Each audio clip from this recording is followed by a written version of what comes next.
Bonjour à tous et bienvenue sur Amazing Mac TV, ça y est, l'iPad Pro 2020 est bien là. On conserve le même design que la version précédente, mais on le repère facilement à son double capteur. Alors, un premier capteur concernant l'ultra grand angle qui est de 10 mégapixels, et puis un grand angle de 12 mégapixels, et puis surtout le scanner LiDAR, on verra tout à l'heure à quoi ça peut servir. Alors globalement, pas de grosses nouveautés pour cette version, 1 an et demi après la première, c'est vrai qu'elle avait quand même révolutionné le genre.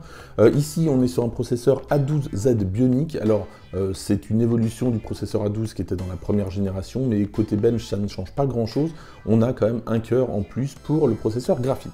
Côté caractéristiques, première bonne nouvelle, on passe enfin du stockage 128 Go, et c'est vrai que 64 ça commence à devenir un petit peu compliqué maintenant. L'autre bonne nouvelle, c'est le Wi-Fi 6, comme pour l'iPhone 11 Pro, ce modèle intègre une puce Wi-Fi 6. Côté puce U1, Apple n'en a pas fait mention, alors j'ai fait quelques tests avec AirDrop, un iPhone 11 Pro qui a une puce U1 et ce produit-là. Ça ne fonctionne pas comme ça devrait fonctionner, j'imagine qu'il n'y a pas de puce U1, mais je peux peut-être me tromper. Côté RAM, on est à 6 Go, et puis côté taille d'écran, on a soit du 11 pouces, soit du 12,9, comme pour la version précédente. Côté sécurité, c'est toujours Face ID qui va déverrouiller l'iPad. Alors j'ai fait quelques tests de déverrouillage, ça va pas plus vite que la version 2018. Alors c'est vrai qu'Apple de toute façon n'en fait pas état. D'autre part, c'est vrai que la caméra est toujours à gauche. J'aurais bien aimé, puisqu'elle est souvent en mode paysage, que cette caméra soit au centre et donc en haut, parce que c'est pas très pratique lorsqu'on est en mode paysage. Voilà donc à quoi ressemble l'iPad Pro 2020. C'est quasiment la même chose que la version 2018 à part le capteur. Et puis, alors ici, il est en couleur gris sidéral. On continue et on va trouver donc les fameuses notices. Et ce qu'on attend tous, les stickers, toujours 2 stickers avec des pommes blanches. Au fond de la boîte, on va avoir l'alimentation, donc sur la gauche, le câble USB-C vers USB-C qu'on va brancher sur le chargeur qui se trouve à droite, et c'est un chargeur 18 watts comme pour la version 2018 et comme pour l'iPhone 11 Pro. Sur l'iPad, on va avoir en haut le bouton d'allumage, 2 haut-parleurs, des micros de qualité studio, et de l'autre côté, on va également avoir encore 2 autres haut-parleurs, donc ça en fait 4 au total comme précédemment, et puis le port USB-C.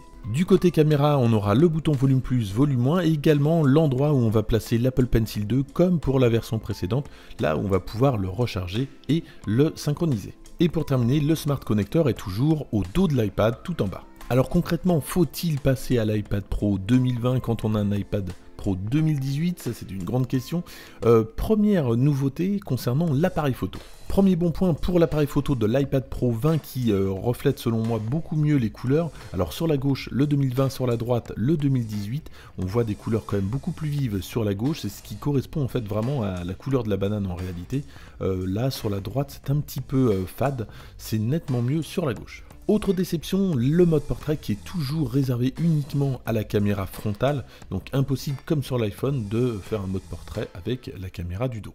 Point positif par contre, c'est l'ultra grand angle comme sur l'iPhone 11 Pro dont on parlait tout à l'heure. Voilà donc à quoi ça ressemble, on peut évidemment zoomer. Alors même si c'est pas très pratique d'utiliser un iPad pour prendre une photo, ça peut être pas mal. L'autre avantage de cet ultra grand angle, c'est peut-être avec le scanner LiDAR dont on va voir tout à l'heure les effets sur l'application de mesure notamment, de pouvoir par exemple cartographier, scanner toute une pièce sans avoir à reculer de trop.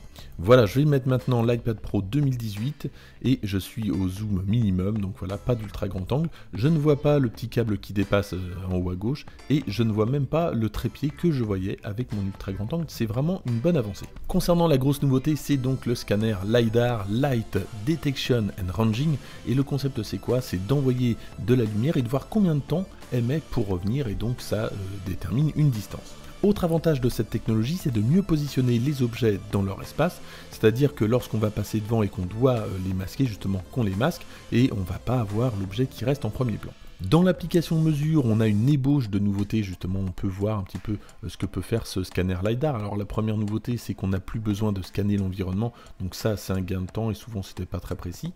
Et puis deuxième nouveauté, on va avoir des mesures bien plus précises, notamment vous allez voir, donc là j'ai mesuré donc cette règle qui mesure 30 cm, on va vérifier, mais normalement c'est parfait, voilà 30 cm. Et puis l'autre truc plutôt sympa, voilà, je vais mesurer quelque chose d'un petit peu plus grand, et lorsque je vais me reprocher, regardez, j'ai le détail, c'est plutôt sympa. Autre nouveauté, cet iPad Pro hérite des micros de qualité studio du MacBook 16 pouces, on écoute. Alors voici un test avec l'iPad 2018, donc avec les anciens micros. Et voici un test avec les micros studio de qualité studio de l'iPad 2020. Voilà la différence de son et de captation. Alors évidemment, ce n'est pas la révolution, mais on a quelque chose d'un petit peu plus profond, un petit peu plus grave. Et puis surtout, c'est mieux capté, on a l'impression d'être plus près. Côté Pencil, l'Apple Pencil 2 est évidemment compatible comme pour l'iPad Pro 2018, ça coûte 135 €. Je vous mets le lien pour ceux que ça intéresse.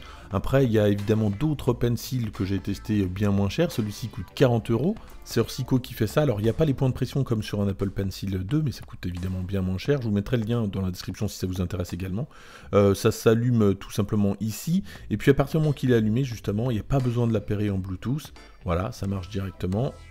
Donc, on peut prendre des captures d'écran, dessiner, annoter évidemment, et puis ça marche aussi dans justement l'application Notes, et ça se recharge en micro USB, évidemment ça se recharge pas comme l'Apple Pencil directement sans fil, et puis par contre l'autre avantage c'est que ça fonctionne sur n'importe quoi, ça remplace le doigt en fait, regardez, et dans ce sens ça pourra même fonctionner sur un iPhone. Voilà, pour des enfants c'est quand même un petit peu moins cher, bon. Et puis on termine sur les benches, alors c'est pas génial puisque en fait l'A12X qu'on avait dans les iPad Pro de 2018 ont la même puissance, voire mieux d'ailleurs que l'A12Z Bionic de cet iPad Pro 2020. Alors évidemment ça reste des benches donc c'est très théorique, mais que ça soit en multicœur ou alors en simple cœur, on a des résultats supérieurs avec l'ancien iPad Pro de 2018. Et pour le coup, malgré le processeur A13 de l'iPhone 11 Pro, on a des benches en tout cas en multicœur moins importants pour l'iPhone 11 Pro que pour l'iPad Pro 2020 ainsi que celui de 2018. Côté tarif, ça commence à 899 € pour le modèle de 128 Go, et donc c'est un petit peu moins cher forcément puisqu'il y avait du 64 Go pour le même prix pour le modèle 2018. Et puis pour terminer, un petit point sur les haut-parleurs. Alors Apple n'a pas communiqué sur une modification de haut-parleurs, c'est peut-être les mêmes.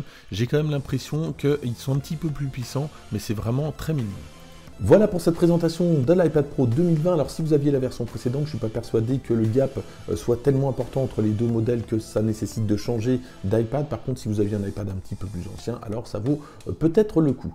Voilà pour cette vidéo, je vous mets certains liens dans la description, notamment l'iPad Pro évidemment, et puis le Pencil. Et moi je vous dis à très bientôt, n'hésitez pas à liker cette vidéo, à vous abonner et à la partager. À bientôt.